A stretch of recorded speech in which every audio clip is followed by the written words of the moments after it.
It sits in the quiet, a relic pulled from the earth, still caked in the soil of centuries. The air around it feels heavy, charged with the weight of its long silence. We've recovered artifacts before, hundreds of them, from forgotten tombs and sunken ships. But this one is different. It doesn't just feel old, it feels deliberate. It feels like a secret that was never meant to be disturbed.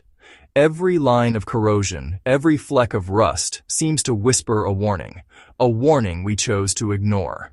This chest dates back to the 1700s, an era of sail and empire, of nascent science and lingering superstition, a time when the world was being mapped, but vast territories of knowledge remained in darkness. The craftsmanship is unmistakable, hand-forged iron, bound with straps that have fused with the body of the chest over time. But the date itself is the first anomaly. It's not just a mark, it's a declaration. A point of origin that anchors it to a history we thought we understood. It was buried for centuries, not lost in a shipwreck or forgotten in a cellar. It was deliberately interred, deep in unconsecrated ground, far from any known settlement or trade route. The geological analysis was clear. The strata of soil above it were undisturbed for at least 250 years. It was put there to be forgotten, to be swallowed by the land and erased from memory. The act of its burial was as intentional as the forging of its lock. Someone wanted this chest, and whatever it contained, to simply cease to exist. No records, no warnings. We cross-referenced every available database. Shipping manifests from the East India Company, privateer logs, colonial inventories, letters from missionaries, and clandestine reports from royal societies. We searched for any mention of a container of this size and description, any inventory listing an iron strongbox that went missing, any report of a peculiar burial. The result was a profound, deafening silence, an informational void. It's not that the records were incomplete, it's as if they were surgically purged, as if any mention of this object was deemed too dangerous to survive. This absence of information was the loudest alarm. In our world, a lack of provenance is suspicious. A complete and total void is a threat. It suggests a concerted effort, a conspiracy of silence spanning generations. Who had the power to erase an object from history so completely? And more importantly, why? What could be so terrifying, so valuable, or so paradigm-shifting that its very existence had to be denied? The chest wasn't just a container of forgotten items. It was the epicenter of a historical cover-up. It wasn't just closed, it was sealed. We found traces of a resinous compound, likely a mixture of pine pitch and lead forced into the seam, a crude but effective method of hermetic sealing. This wasn't for protecting its contents from moisture. This was for keeping something in, or perhaps for ensuring that nothing, not even the air of our time, could get in before it was meant to. The lock was just the first layer of security. The seal was a statement of permanence, and the seal held for over 200 years. Through seasonal freezes and thaws, through the shifting of the earth and the slow creep of decay, it remained inviolate, a silent testament to the determination of its creator. Whatever this chest was meant to guard, it was guarded with a finality that bordered on desperation. The questions multiplied with every observation. The silence in the archives, the remote burial site, the hermetic seal. It all pointed to a single chilling conclusion. We were dealing with something that was feared, so we decided to open it. The debate was brief. The risks of leaving it sealed were unknown, but the risks of ignorance felt greater. To leave it closed was to honor the fear of those who buried it. To open it was to choose knowledge over superstition, to face the secret head-on. We weren't treasure hunters seeking gold. We were custodians of history, and this silent object represented a chapter that had been violently torn from the book. It was our duty to read it. Everyone stepped back. The moment the decision was made, the atmosphere in the room shifted. The academic curiosity was replaced by a primal, palpable tension. The technicians, the historians, the analysts, we all felt it. A subconscious retreat from the object of our focus. It was an unspoken acknowledgement that we were crossing a threshold, a point of no return. We were about to violate a tomb that had been sealed with purpose and fear, and no one knew what would be released with it. The key was another anomaly. It was found with the chest, but not in it, or even near it. It was encased in a block of lead, buried 5 feet to the east. A final cryptic instruction. As we inserted it into the lock, the air grew still. The sound of the key scraping against the rusted ward was unnaturally loud in the silent room. It felt less like an act of unlocking and more like an incantation. The lock resisted. It wasn't the simple resistance of time and corrosion. It felt active. The internal tumblers, which we had examined with fiber optics, refused to align. They seemed to fight against the key's persuasion. It was a stubborn, defiant mechanism, as if the will of its long-dead creator was still imbued in the metal, a final guardian at the gate. Old metal doesn't resist like this, unless it was meant to. Unless the lock itself was the final warning. Then it gave way. The sound was like a gunshot in a library, a violation. The tension in the metal vanished, and the key turned freely. The final barrier was breached.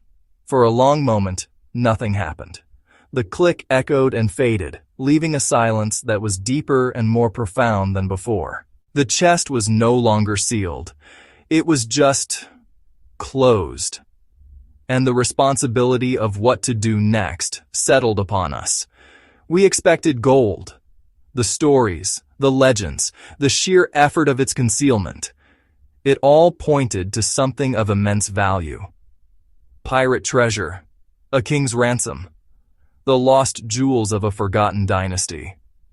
Our minds filled in the blanks with the common desires of men. We anticipated the glint of doubloons, the sparkle of gemstones, the raw material wealth that drives men to kill and to conspire. Or documents, perhaps something of even greater value. The lost science of a forgotten genius. A treaty that could rewrite the maps of Europe.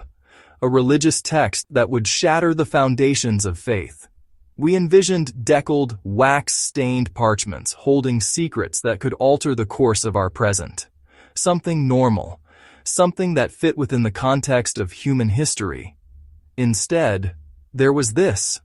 The light that first escaped wasn't a reflection. It was a source. And as we lifted the lid another fraction of an inch, that light died, extinguished as if it couldn't exist in our atmosphere. It was replaced by a darkness so complete it felt like a physical substance. A void that consumed the light we shone into it. Something that didn't belong to that century. It wasn't gold, or paper, or wood. The material was wrong. The shape was wrong. It had the precise, calculated lines of something machined, yet there were no tool marks. The texture was unlike any known alloy or mineral. It was cold, inert, and utterly alien to the hand-forged iron and rotting wood that surrounded it. It was an anachronism. An impossibility sitting quietly in a box from the 1700s. The lining wasn't wood. The chest itself was a shell, a facade. Inside it was lined with this strange, seamless black material. It felt cool to the touch, almost frictionless. It had no grain, no fibers, no imperfections. It was a perfect, uniform surface that had protected the object within not just from the elements, but from time itself. It didn't match the era. Nothing did. The technology to create such materials simply did not exist in the 18th century. It wouldn't exist for another 200 years, if at all. The chest wasn't a time capsule from the past. It was a cage. A cage built with the primitive tools of one era to contain an artifact from another. The question was no longer what was in the chest, but was it from? And that's when everyone went silent.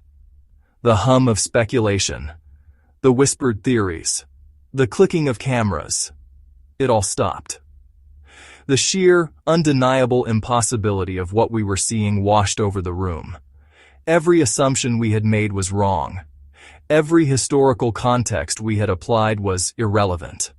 We were staring into a void in our understanding of the world. No one spoke. There were no words.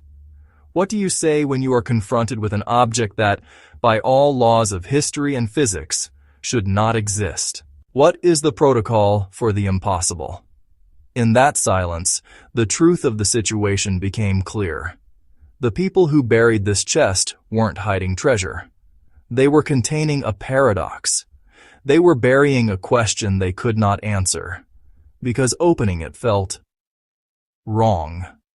It felt like trespassing, like reading the last page of a book we were not ready to understand. The silence in the room wasn't born of awe, but of a sudden, collective, and deeply intelligent fear. A fear of consequence. A fear of the unknown knowledge that the object represented. We had opened Pandora's box a crack, and now, all we wanted to do was close it. Like it wasn't meant to be seen. Not by us. Not now.